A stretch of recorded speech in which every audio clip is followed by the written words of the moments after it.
Wildlife Services. Oh, look at the poor baby there. The deer is just terrified. Cole, welcome to Live at 9. Glad to have you here this morning. We saw pictures just like that a few seconds ago. How common is this? Is this a sight we're seeing quite a bit now? Yeah, we're seeing it a lot now since the flood waters have come up, plus the rains in April have caused a lot of the animals that were nesting and having babies in April to have to move the babies and find other places to have babies and to create nests. And unfortunately, that has become people's house.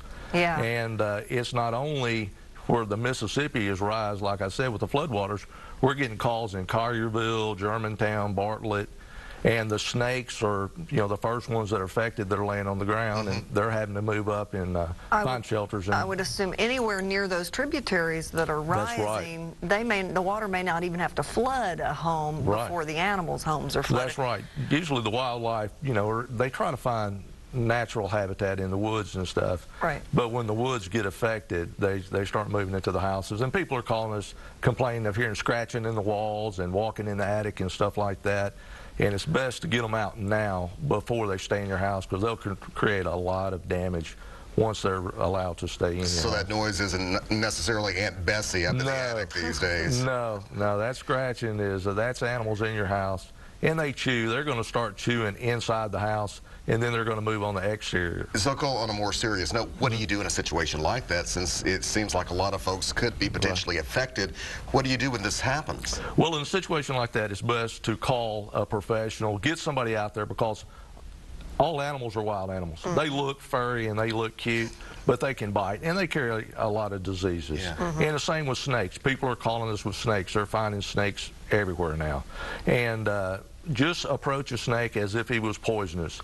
Call a professional out there. All snakes will bite. So regardless of whether they're poisonous or not? Regardless if they're poisonous or not, they're going to bite, and they're going to hurt, and they're going to draw blood. What kind of snakes are you finding? I mean, are these like copperheads, or what are they? We're getting across the board. We're getting snake calls for copperheads, water moccasins, a lot of black snakes, rat snakes, speckled king snakes, just all kinds of snakes. But I guarantee when they call us, it's a copperhead. I mean, it doesn't matter what, it's a copperhead. Hey, and they want you out there come out there right now. We got a copperhead. That's a bad snake. That's a bad thing. It's on my land. Let me ask you this: since the animals, many of them were nesting, as you mentioned, I can only imagine that an animal is going to be much more territorial, a little angry, and very protective. So that makes an animal more dangerous. That is, and we tell people don't approach these animals. A lot of people think these animals are rabid because they're finding them during the day. It doesn't necessarily mean they're rabid or have a disease. Once these animals are pushed out of their home by rising water, which could be either torrential downpour like we had in April, or the rising water, these animals are moving around during daylight trying to find a place to seek shelter. And a lot of times they got babies, they're hungry, they hadn't had any sleep. They're going to be fierce. And don't mess with them, because if you approach these animals, a lot of times and you get them backed up, they will come at you. And when you get bit, then you have to start taking your series of rabies shots. Because most of the time when you get bit, you run that way and the animal runs that way. If you don't have the animal to take to the state medical examiner to get it checked to see if it has rabies, you got to assume it had rabies. And then you're looking at all the cost and all the time that you have to sit in the ER and get your rabies shots. So there are, Cole, a lot of potential health risks out there. A lot. And a lot of times, most of these attics, people call us after the animal's been up there for a year sometimes. How bad can the damage be? It's this bad. And we take, on every inspection we go to, we take pictures so we can show the customer, this is exactly what you do, here's what we recommend, and here's what you need to do. But if you get the animal out quickly, usually they don't have the opportunity to chew on the wires as much, chew holes in your ductwork.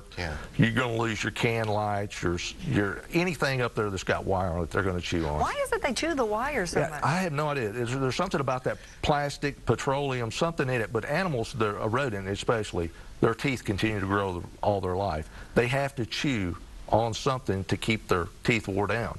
And after they get, and we go in there and we see, the insulation is packed down, holes in the ductwork, electrical wires chewed up, holes in your drywall, and then they move to the outside of your house and they start chewing on your roof. Lovely. And we call roofers every day, because we go out and we look at your roof and there's holes in it, the shingles are chewed off, and you could be looking at tens of thousands of dollars. That's a lot of money. That is a tremendous amount of money for something that could have cost you a couple $100. You know, an ounce of prevention is worth a pound of cure. Yeah, you're right about that. Yeah. Cole, when was the last time we've seen a similar situation like this right here in Memphis in the Mid-South? Has it been many, many years ago? I've never seen a situation where we've been inundated with as many phone calls in a short period of time. And a lot of it has to do with the flood in downtown. We get a lot of calls from the Shelby Forest area, Fraser, all that, as well as, you know, the Germantown, Collierville.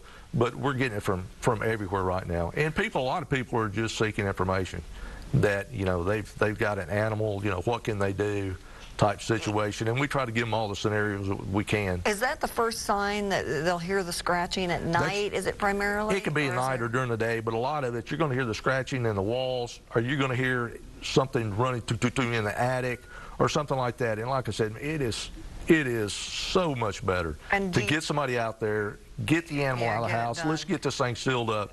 Do you know if insurance policies cover this if you catch it early enough? Do you know? A lot of the insurance will pay for the damage that is caused. The damage to your roof, the damage to the insulation, stuff of that nature, they'll pay for that. But the actual trapping, they don't pay for. Okay. But like I said, the house is the biggest investment most people make in their life. Take care of it. And don't get bit. Don't get, you know, in harm's way. Call somebody. Call us. We'll come out there. We'll get rid of the animal. We got professionals that are licensed, insured, and everybody's been to training courses. And you know, I'd rather have him between us than the rat, wouldn't you? And do you get rid of humans as well? We do not take care of the humans. No renters, no people like that. We get a lot of calls. Cool. You know I had to ask. He had a job for you here, but... All right, cool. Thank you very much. We appreciate you taking the time with us. And we put the information on your screen. All right. More federal help is on the way to the Mid-South. Flood victims and cross